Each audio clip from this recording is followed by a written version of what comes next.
ਸਤਿ ਸ਼੍ਰੀ ਅਕਾਲ, ਸਵਾਗਤ ਹੈ ਤੁਹਾਡੇ ਸਾਰਿਆਂ ਦਾ ਸਾਡੀ ਇਸ ਖਾਸ ਪੇਸ਼ਕਸ਼ ਦੇ ਵਿੱਚ। ਟੋਰਾਂਟੋ ਤੋਂ ਮੈਂ ਹਾਂ ਤਰੁਣਦੀਪ ਸਿੰਘ। ਕੈਨੇਡਾ ਵਿੱਚ ਪੈਂਦੀ ਕੜਾਕੇ ਦੀ ਠੰਡ ਦੇ ਕਾਰਨ ਲੋਕ ਜੋੜਾਂ ਦੇ ਦਰਦ ਅਤੇ ਸੋਜ ਤੋਂ ਪੀੜਿਤ ਹੁੰਦੇ ਹਨ। ਇਹਨਾਂ ਪੀੜਿਤ ਲੋਕਾਂ ਵਿੱਚ ਜ਼ਿਆਦਾਤਰ ਬਜ਼ੁਰਗ ਸ਼ਾਮਿਲ ਹੁੰਦੇ ਹਨ, ਪਰ ਅੱਜਕੱਲ ਦੀ ਵਿਅਸਤ ਜੀਵਨ ਸ਼ੈਲੀ ਦੇ ਕਾਰਨ ਇਹ ਰੋਗ ਸਾਰੇ ਹੀ ਉਮਰ ਵਰਗ ਦੇ ਲੋਕਾਂ ਵਿੱਚ ਦੇਖਣ ਨੂੰ ਮਿਲ ਰਿਹਾ ਹੈ। ਜੇਕਰ ਮੈਡੀਕਲ ਦੀ ਗੱਲ ਕਰੀਏ ਤਾਂ ਇਸ ਖੇਤਰ ਵਿੱਚ ਇਹਨਾਂ ਜੋੜਾਂ ਦੇ ਦਰਦ ਅਤੇ ਸੋਜ ਨੂੰ ਆਰਥਰਾਈਟਿਸ ਦਾ ਨਾਮ ਦਿੱਤਾ ਗਿਆ ਹੈ। ਆਰਥਰਾਈਟਿਸ ਗਲੋਬਲੀ ਇੱਕ ਵੱਡਾ ਮਸਲਾ ਬਣਦਾ ਨਜ਼ਰ ਆ ਰਿਹਾ ਹੈ, ਜਿਸ ਨੇ ਭਾਰੀ ਗਿਣਤੀ ਵਿੱਚ ਲੋਕਾਂ ਨੂੰ ਆਪਣੀ ਲਪੇਟ ਵਿੱਚ ਲੈ ਲਿਆ ਹੈ। ਆਰਥਰਾਈਟਿਸ ਤੋਂ ਜੂਝ ਰਹੇ ਲੋਕ ਕਿਵੇਂ ਆਪਣਾ ਰੱਖਣ ਧਿਆਨ ਤੇ ਆਪਣੇ ਪਰਿਵਾਰ ਦਾ ਧਿਆਨ, ਐਸੇ ਮੁੱਦੇ ਤੇ ਖਾਸ ਗੱਲਬਾत ਕਰਨ ਲਈ ਸਾਡੇ स्टूडियो ਵਿੱਚ ਮੌਜੂਦ ਹਨ डॉक्टर अर्पिता जी। सबसे पहले तो बहुत बहुत स्वागत है आपका पीटीसी पे। Thank you. शुरुआत करने से पहले हम आपके बारे में जानना चाहेंगे और आपके जो डॉक्टरी का कैरियर है उसके बारे में जानना चाहेंगे कि वो क्या है। अच्छा, तो मेरा नाम डॉक्टर अर्पिता गंतायत माथुर है। मैं रूमेटोलॉजिस्ट हूँ विलियम ऑस्लर हेल्थ सिस्टम के साथ, और मैं पिछले 1 साल से वहाँ पे काम कर रही हूँ। मेरी ट्रेनिंग हुई थी मेडिसिन की यूनिवर्सिटी ऑफ टोरंटो में। उसके बाद मैंने इंटरनल मेडिसिन की है अल्बर्टा में, एडमिंटन में, और रूमेटोलॉजी की ट्रेनिंग हुई है वेस्टर्न यूनिवर्सिटी लंदन में। जी, बहुत ही बढ़िया। अगर हम आर्थराइटिस की बात करें, सबसे पहले आर्थराइटिस है क्या? ये एक वायरस है, एक कंडीशन है, एक डिजीज़ है क्या ये? तो आर्थराइटिस होती है इन्फ्लेमेशन जोड़ों की। उनमें पेन हो जाती है, स्वेलिंग होती है, सूजन होता है, और स्टिफनेस भी लगती है। तो घूमने में, रेंज ऑफ मोशन में बहुत डिफ़िकल्टी होती है उसके साथ। तो ये होता कैसे है? तो उसकी बहुत डिफरेंट वजह होते हैं। एक तो एज के ऊपर डिपेंड करता है। कुछ लोगों की वेट की वजह से या जो वो काम करते हैं थोड़ी वेयर एंड टेयर हो जाती है। और कुछ होते हैं जो इम्यून सिस्टम की वजह से, जो इम्यूनिटी जाके जॉइंट्स को अटैक करता है, तो उसमें सूजन हो जाता है। तो उनकी ट्रीटमेंट बहुत अलग होती है। ओके, जैसे आपने एज की बात करी, कौन सी ऐसी एज है जो प्रोन है इस डिजीज़ के लिए? तो ऑस्टियोआर्थराइटिस जो वेयर एंड टेयर वाली होती है वो एल्डरली लोगों की जनरली होती है। और जो सर्टेन प्रोफेशंस होते हैं जैसे मैकेनिक्स, उनके हाथ बहुत यूज़ करते हैं, तो उनके लिए, या जिनकी वेट ज़्यादा है उनके लिए। और जैसे कि अगर इसके प्रभाव की बात करें तो ये कैसे प्रभावित करता है लोगों को? तो ये बहुत लिमिटेशन करता है डेली एक्टिविटीज़ में। लोग एक्सरसाइज नहीं कर सकते, रात को सो नहीं सकते दर्द की वजह से, और बहुत डिसेबिलिटी पे भी जाना पड़ता है लोगों को। ओके, अगर इसके लक्षणों की बात करें तो क्या लक्षण होते हैं और पता कैसे चलता है कि ये लक्षण आर्थराइटिस के हैं? तो अगर आपको लगे कि आपको जोड़ों में दर्द हो रहा है, और जब आप सुबह उठते हैं बहुत स्टिफनेस लगता है, तो कुछ मिनट लग जाते हैं बेड से उठने के लिए, तो वो एक साइन है। और सूजन अगर होने लगती है, कभी लाल या गर्म भी हो जाते हैं जोड़, तो वो भी एक साइन होता है। अगर शरीर के किसी एक पर्टिकुलर अंग की बात करें तो ये आर्थराइटिस कौन से अंग को प्रभावित करता है सबसे ज़्यादा? तो ये सारे जोड़ों में होता है। ऑस्टियोआर्थराइटिस घुटनों में बहुत कॉमन है, लेकिन ये एक सिस्टेमिक डिजीज़ है, मतलब दूसरे ऑर्गन्स को भी अफेक्ट कर सकता है। और कुछ लोगों की जैसे रैशेस हो जाते हैं, जैसे इम्यून टाइप ऑफ आर्थराइटिस में रैशेस भी हो सकते हैं, लंग की भी इन्वॉल्वमेंट होती है। तो अगर दूसरे भी सिम्टम्स हो रहे हैं तो फैमिली डॉक्टर से डेफिनेटली बात करनी चाहिए। जी, जैसे कि हमने देखा कि साउथ एशियंस में डायबिटीज बहुत कॉमन है। आर्थराइटिस कौन सी ऐसी लोग हैं जिनमें कॉमन दिखता है? तो डायबिटिक पॉपुलेशन में एक्चुअली बहुत कॉमन है शोल्डर कभी फ्रीज हो जाता है, तो हम इसे फ्रोजन शोल्डर कहते हैं। तो वो भी एक टाइप की आर्थराइटिस है। अगर वेट उनका ज़्यादा है तो घुटनों में, एंकल्स में, पैरों में ज़्यादा होता है। कभी लोगों की अगर ट्रिगर फिंगर हो जाते हैं डायबिटीज़ की वजह से, तो आपकी उंगलियां लॉक हो जाते हैं। तो बहुत डिफरेंट टाइप की चीज़ें होती हैं। और अगर कनेडियंस की बात करें तो कनेडियंस किस तरीके से प्रोन है इस आर्थराइटिस के लिए और क्यों? तो क्योंकि हमारे यहाँ पे ठंड बहुत है, ठंड में जोड़ ज़्यादा दर्द करते हैं, और जब वेदर चेंज भी होता है लोगों को वो नोटिस कर सकते हैं कि उन्हें पता चलने वाला है कि वेदर चेंज होने वाला है, क्योंकि जोड़ों में ज़्यादा दर्द हो सकता है। जी, अगर उपचार की बात करें तो इसको कैसे ठीक किया जा सकता है? एक तो लाइफस्टाइल पे बहुत फोकस करना चाहिए। आपको एक्टिव रहना चाहिए। जो जॉइंट फ्रेंडली एक्टिविटीज़ होते हैं वही करना चाहिए, जैसे स्विमिंग, एक्वाफिट और एलिप्टिकल जैसे बाइसिकल, स्टेशनरी बाइसिकल घर पे। और एक्टिविटी के अलावा अच्छी सी नींद इम्पॉर्टेंट है। मूड भी ठीक रहे तो दर्द भी कम होता है उससे।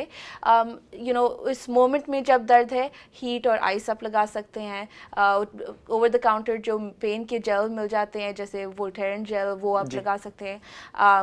टाइलेनॉल बहुत सेफ होता है साइड इफ़ेक्ट के तौर पर, अगर आप लिमिट में रहें तो वो भी एज नीडेड, नहीं तो हर दिन भी आप ले सकते हैं।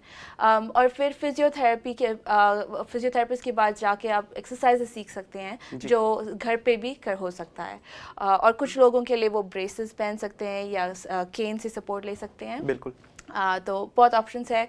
अगर आप डॉक्टर के पास जाएं और ये बहुत टाइम तक चलता है तो कभी स्टेरॉइड की भी इंजेक्शन मिल सकती है जोड़ों में। और अगर कुछ ना ठीक हो, सर्जरीज भी होते हैं। और जो इम्यून सिस्टम के आर्थराइटिस है उनके लिए बहुत मेडिकेशंस होते हैं जो इम्यून सिस्टम को काम कराते हैं। जी। सो अगर घरेलू उपचार की बात करें तो उसके क्या टिप्स देना चाहेंगे आप लोगों को? तो घरेलू उपचार के लिए बहुत स्ट्रेचिंग करनी चाहिए, डेली एक्सरसाइज करना चाहिए, हमेशा एक्टिव रह के घूमना चाहिए। हीट आइस चीज़ें अच्छे हैं। और जो जेल्स या मसाज भी आप करा सकते हैं, जैसे तेल का मसाज। और बाकी जो घरेलू नुस्खे हैं, आजकल हमें पता चल रहा है कि कर्क्यूमिन जैसे टर्मरिक जो हम खाने में डालते हैं उसकी बेनिफिट होती है। ओमेगा 3 की बेनिफिट होती है। Vitamin B, vitamin D healthy खाने से बहुत हेल्प होता है। तो फ्रूट्स, वेजिटेबल्स, अनसॉल्टेड नट्स, वे सब प्रिवेंशन भी करता है, वेट लॉस में भी हेल्प होता है। मिडल ईस्टर्न डाइट बहुत हेल्दी होता है। तो डाइट पे भी बहुत फोकस करना चाहिए। बिल्कुल। सो अगर डॉक्टरी सलाह की बात करें तो जैसे एलोपैथी, होम्योपैथी और आयुर्वेदा जैसे अवेलेबल है मार्केट में, तो सबसे ज़्यादा लाहेबल कौन सा है इनमें से? कॉम्बिनेशन मुझे लगता है कि उस पर फोकस करना चाहिए। एक तो जैसे मैं कहा लाइफस्टाइल की चीज़ें, तो आप पहले आपकी लाइफस्टाइल की चीज़ें पे फोकस कीजिए।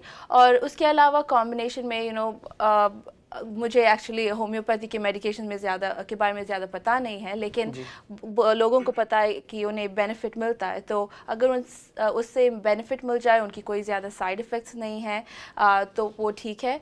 अगर वो इनफ नहीं है फिर आप दूसरे मेडिकेशंस भी ले सकते हैं जो डॉक्टर भी प्रिस्क्राइब करते हैं। जी। जैसे आपने लाइफस्टाइल की बात करी, तो लोग रोज़ाना दिनचर्या में ऐसा क्या बदलाव लाएं कि उनका लाइफस्टाइल बेहतर हो जाए?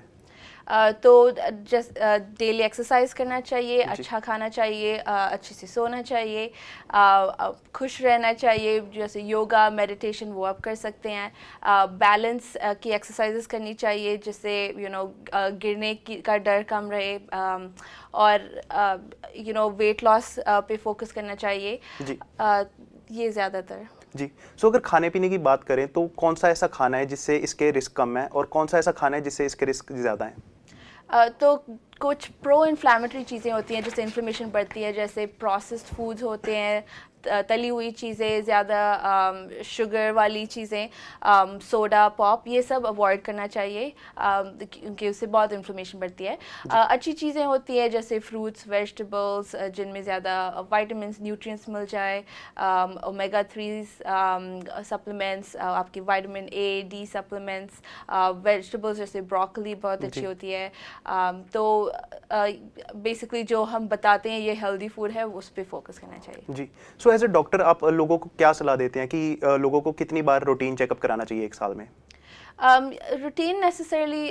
रूटीनली नहीं चेक करना चाहिए। बेसिकली जब भी दर्द हो आप डॉक्टर से सलाह कर ले कि मैं ये कौन सी टाइप की आर्थराइटिस है।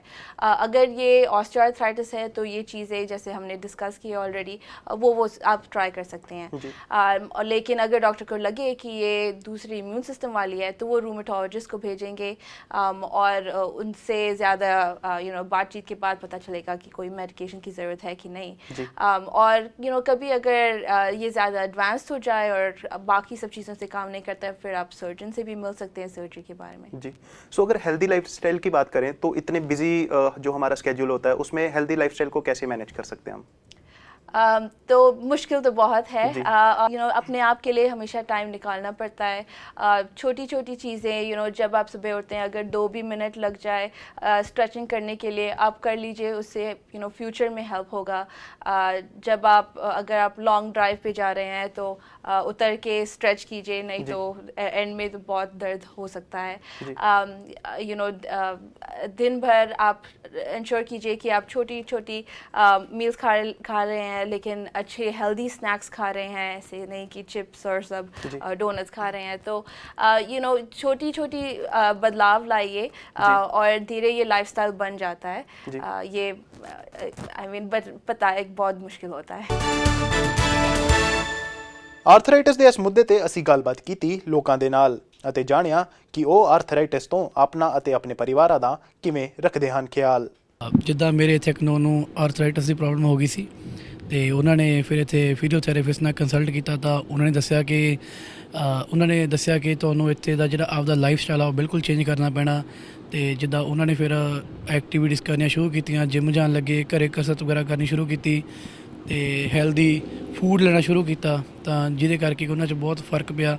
ਇੱਥੇ ਕੀ ਹਿਸਾਬ ਕਿਤਾਬ ਕਿ ਆਪਾਂ ਇੱਥੋਂ ਦੀ ਠੰਡ ਨੂੰ ਇੰਡੀਆ ਠੰਡ ਨਾਲ ਜਾਂ ਇੰਡੀਆ ਠੰਡ ਨੂੰ ਇੱਥੋਂ ਦੀ ਠੰਡ ਨਾਲ ਕੰਪੇਅਰ ਕਰ ਦਿੰਦੇ ਹਾਂ, ਜਿਹੜਾ ਕਿ ਟੋਟਲੀ ਡਿਫਰੈਂਟ ਆ। ਇੱਥੋਂ ਦੀ ਠੰਡ ਬਹੁਤ ਜ਼ਿਆਦਾ ਇਫੈਕਟ ਪਾਉਂਦੀ ਆ ਤੁਹਾਡੇ ਜੋੜਾਂ 'ਤੇ, ਬਹੁਤ ਜ਼ਿਆਦਾ ਫਰਕ ਪੈਂਦਾ। ਅਤੇ ਜਿੱਦਾਂ ਕਿ ਮੈਂ ਤੁਹਾਨੂੰ ਦੱਸ ਰਿਹਾ ਕਿ ਮੈਂ ਵੀ ਜਦੋਂ ਇੰਡੀਆ ਤੋਂ ਇੱਥੇ ਆਇਆ ਸੀਗਾ ਤਾਂ ਮੈਨੂੰ ਬਿਲਕੁਲ ਇੱਦਾਂ ਆਈਡੀਆ ਨਹੀਂ ਸੀਗਾ ਕਿ ਇੱਥੋਂ ਦੀ ਠੰਡ ਦਾ ਇੰਨਾ ਦਾ ਇਫੈਕਟ ਪੈ ਸਕਦਾ ਨਾ। ਮੇਰੇ ਹਿਸਾਬ ਦੇ ਤਾਂ ਇਹ ਸੀ ਜਿਵੇਂ ਆਪਣੇ ਇੰਡੀਆ 'ਚ ਬਰਫ਼ ਪੈਂਦੀ ਆ, ਉਹ ਨੋਰਮਲ ਜੀ ਗੱਲ ਆ, ਇੰਨਾ ਜ਼ਿਆਦਾ ਵੈਦਰ ਡਾਊਨ ਨਹੀਂ ਜਾਂਦਾ। ਬਟ ਇੱਥੇ ਜੋ ਵੈਦਰ ਆ ਇਹ ਤੁਹਾਨੂੰ ਬਹੁਤ ਜ਼ਿਆਦਾ ਮਤਲਬ ਕਿ ਪਹਿਲਾਂ ਫੀਲ ਹੁੰਦਾ ਕਿ ਨਹੀਂ ਯਾਰ ਇੰਨੀ ਠੰਡ ਨਹੀਂ ਹੈਗੀ, ਬਟ ਜਿਹੜੀ ਫਿਰ ਇਹ ਠੰਡ ਆ ਤੁਹਾਨੂੰ ਗਾਹਾਂ ਵਾਲੀ ਉਮਰ 'ਚ ਆ ਕੇ ਬਹੁਤ ਤੰਗ ਕਰਦੀ ਆ। ਸੋ ਮੈਂ ਸਾਰਿਆਂ ਨੂੰ ਰਿਕੁਐਸਟ ਕਰਦਾ ਜੋ ਵੀ ਇੱਥੇ ਮੂਵ ਹੋਣਗੇ ਜਾਂ ਅੱਗੇ ਹੁੰਦੇ ਹੋਣਗੇ ਨਾ, ਰਾਈਟ, ਸੋ ਉਹ ਪਲੀਜ਼ ਆਪਦੀ ਪੂਰੀ ਇਨਫੋਰਮੇਸ਼ਨ ਲੈ ਕੇ ਆਉਣ ਕਿ ਜਿੱਦਾਂ ਪਤਾ ਹੋਵੇ ਕਿ ਇੱਕ ਆਈਡੀਆ ਹੋਵੇ ਕਿ ਸਾਨੂੰ ਇੱਥੇ ਆ ਕੇ ਜਿਹੜੀ ਇਹ ਚੀਜ਼ ਕਿੰਨਾ ਜ਼ਿਆਦਾ ਇਫੈਕਟ ਕਰ ਸਕਦੀ ਆ। ਆਪਦਾ ਪ੍ਰੋਪਰ ਗੇਅਰ ਵਗੈਰਾ ਲੈ ਕੇ ਆਉਣ, ਸਨੋ ਜੈਕਟ ਹੋ ਗਈ, ਸਨੋ ਸ਼ੂਜ਼ ਹੋ ਗਏ, ਮਫਲਰ ਹੋ ਗਏ, ਹੈਟ ਹੋ ਗਈ, ਕੈਪ ਹੋ ਗਈ, ਜੋ ਵੀ ਬੰਦੇ ਆਪਦੇ ਵੇਅਰ ਕਰਦੇ ਆ ਨਾ।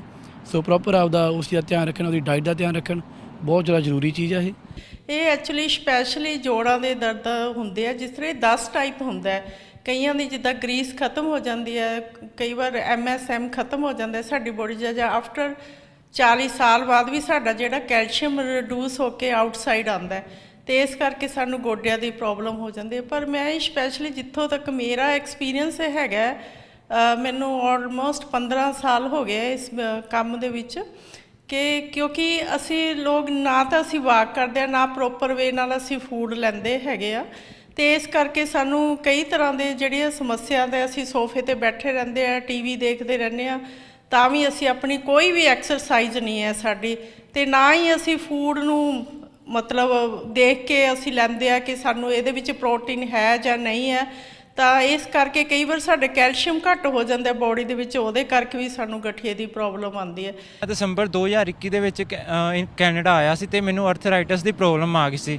ਫਸਟ ਆਫ ਆਲ ਤਾਂ ਮੈਨੂੰ ਕੁਛ ਸੋਚ ਨਹੀਂ ਰਿਹਾ ਸੀ ਮੈਂ ਕੀ ਕਰਾਂ, ਅਤੇ ਬਾਅਦ 'ਚ ਮੈਂ ਆਪਣੇ ਯਾਰਾਂ ਮਿੱਤਰਾਂ ਦੀ ਸਲਾਹ ਲਿੱਤੀ ਅਤੇ ਆਪਣੇ ਨੋਨ ਵਗੈਰਾ ਦੀ ਸਲਾਹ ਲਿੱਤੀ, ਅਤੇ ਉਹਨਾਂ ਨੇ ਮੈਨੂੰ ਦੱਸਿਆ ਕਿ ਇਹ ਪ੍ਰੋਬਲਮ ਆਪਾਂ ਨੂੰ ਬਿਕੋਜ਼ ਆਫ ਵੈਦਰ ਆਉਂਦੀ ਆ, ਅਤੇ ਆਪਾਂ ਨੂੰ ਇਹ ਚੀਜ਼ਾਂ ਵੱਲ ਧਿਆਨ ਰੱਖਣਾ ਚਾਹੀਦਾ ਕਿ ਆਪਾਂ ਨੂੰ ਕੋਈ ਵੀ ਅਰਥਰਾਈਟਿਸ ਦੀ ਪ੍ਰੋਬਲਮ ਨਾ ਆਵੇ। ਸੋ ਆਪਾਂ ਨੂੰ ਪ੍ਰੋਪਰ ਡਾਈਟ ਮੇਨਟੇਨ ਕਰਨੀ ਚਾਹੀਦੀ ਹੈ। ਸੈਕਿੰਡ ਥਿੰਗ ਆਪਾਂ ਨੂੰ ਕਸਰਤ ਵਗੈਰਾ ਕਰਨੀ ਚਾਹੀਦੀ। ਜੇ ਆਪਣੇ ਕੋਲ ਟਾਈਮ ਹੈ ਤਾਂ ਆਪਾਂ ਜਿੰਮ ਵੀ ਕਰ ਸਕਦੇ ਹਾਂ। ਇੱਥੇ ਜਿੰਮ ਦੀ ਫੀਸ ਵੀ ਬਹੁਤ ਜ਼ਿਆਦਾ normally budget like $15 to $16 per month ਆਉਂਦੀ। ਸੋ ਮੈਂ ਇਹੀ ਸਲਾਹ ਦਾਂਗਾ ਵੀ ਜਿਹੜੇ ਵੀ ਆਪਣੇ ਸਟੂਡੈਂਟ ਨਵੇਂ ਆ ਰਹੇ ਨੇ ਕੈਨੇਡਾ 'ਚ, ਤਾਂ ਆਪਣਾ ਇਹ ਗੱਲਾਂ ਦਾ ਧਿਆਨ ਰੱਖਣ ਅਤੇ ਆਪਣਾ ਪ੍ਰੋਪਰ ਡਾਈਟ ਪਲਾਨ ਇੱਥੇ ਆ ਕੇ ਮੇਨਟੇਨ ਕਰਨ। ਇਹ ਕਿੱਥੋਂ ਵੀ ਸਟਾਰਟ ਹੋ ਸਕਦਾ, ਫਿੰਗਰਸ ਤੋਂ ਵੀ ਹੋ ਸਕਦਾ ਹੈ, ਤੁਹਾਡੇ ਸ਼ੋਲਡਰ ਤੋਂ ਵੀ ਹੋ ਸਕਦਾ ਹੈ। ਇਹ ਕਈ ਤਰ੍ਹਾਂ ਦਾ, ਜਿਸ ਤਰ੍ਹਾਂ ਮੈਂ ਤੁਹਾਨੂੰ ਦੱਸਿਆ ਕਿ 10 ਟਾਈਪ ਹੁੰਦਾ ਹੈ ਆਰਥਰਾਈਟਿਸ ਨਾ, ਜਿਹੜਾ ਆਪਣੀ ਹੱਡੀਆਂ ਦੇ ਵਿੱਚ ਗਰੀਸ ਹੋ ਜਾਂਦੀ ਹੈ, ਜਾਂ ਕਈ ਵਾਰ ਹੱਡੀਆਂ ਘਸ ਜਾਂਦੀਆਂ, ਜਾਂ ਹੱਡੀਆਂ ਦੇ ਵਿੱਚ ਗੈਪ ਆ ਜਾਂਦਾ। ਬਸ ਮੈਂ ਇਹ ਨਹੀਂ ਹੈ ਕਿ ਕੋਈ ਏਜ ਗਰੁੱਪ ਹੈ, ਇਹ ਕਦੋਂ ਵੀ ਹੋ ਸਕਦਾ ਹੈ, ਪਰ ਇਹ ਤਦ ਹੁੰਦਾ ਜਦੋਂ ਤੁਸੀਂ ਆਪਣਾ ਖਾਣੇ ਦੇ ਵਿੱਚ ਪ੍ਰੋਪਰ ਮਾਤਰਾ ਦੇ ਵਿੱਚ ਫੂਡ ਨਹੀਂ ਲੈਂਦੇ, ਔਰ ਸੈਕਿੰਡ ਤੁਸੀਂ ਐਕਸਰਸਾਈਜ਼ ਨਹੀਂ ਕਰਦੇ, ਔਰ ਥਰਡ ਇਹ ਹੈ ਕਿ ਤੁਸੀਂ ਆਪਣੇ ਵਿਟਾਮਿਨਸ ਹੈਗੇ ਕੰਟੀਨਿਊ।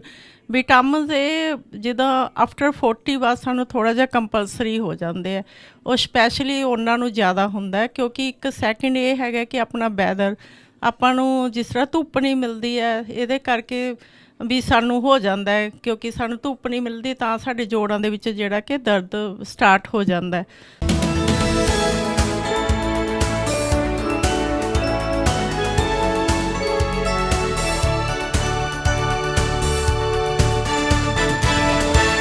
तो जैसे कि हम देखते हैं कि कनाडा की जो मेजरली पॉपुलेशन है वो इंटरनेशनल स्टूडेंट्स की है और वो जो जनरल लेबर है उसका काम ज़्यादातर करते हैं, तो उनको आप क्या सलाह देना चाहेंगे?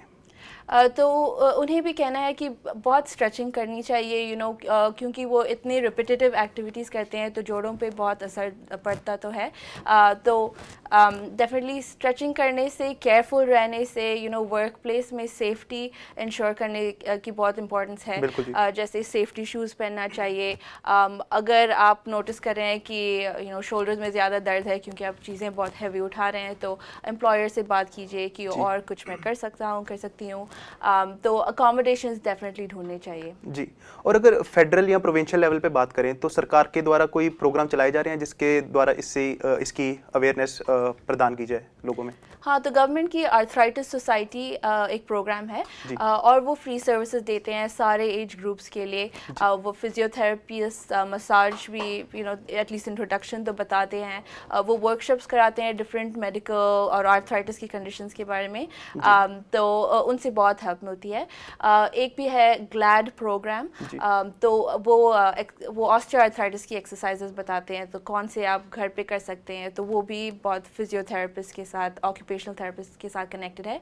और अगर आपकी इंश्योरेंस है तो ऑलवेज जो ब्रेसेस और सपोर्ट्स और केन्स मिलते हैं उससे हेल्प है। और जो ओवर 65 के हैं उन्हें ओंटारियो ड्रग बेनिफिट मिलता है, तो उससे कुछ फिजियोथेरेपी सेशंस एक्चुअली कवर्ड है, तो आप प्रिस्क्रिप्शन ले सकते हैं, कुछ जो एक्सरसाइज सीख सकते हैं, तो एटलीस्ट वो आप घर पे कर सकते हैं अपने आप। जी। सो जो कनाडा का हेल्थ सेक्टर है वो भी बहुत नाजुक दौर से गुजर रहा है, उसके ऊपर आप कुछ कहना चाहेंगे? ये हमारे फोकस होना चाहिए प्रिवेंशन पे।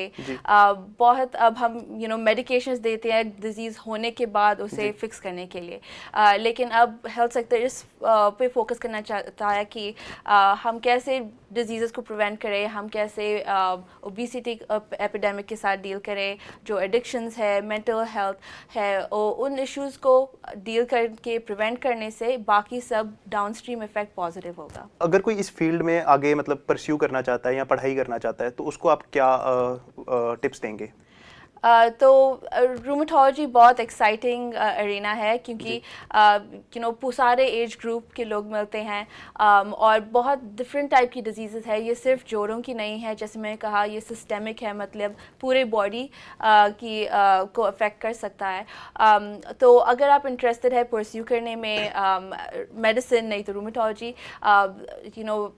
मेडिकल स्कूल में जाने के लिए आपको ऑलराउंडर बनना पड़ता है, क्योंकि ये नहीं है कि बस पढ़ाई पे मैं फोकस करूँगी। वॉलंटियरिंग भी करना चाहिए, एक्स्ट्रा करिकुलर्स जो आपको पसंद है, आपकी हॉबीज़, उस पर फोकस करना चाहिए।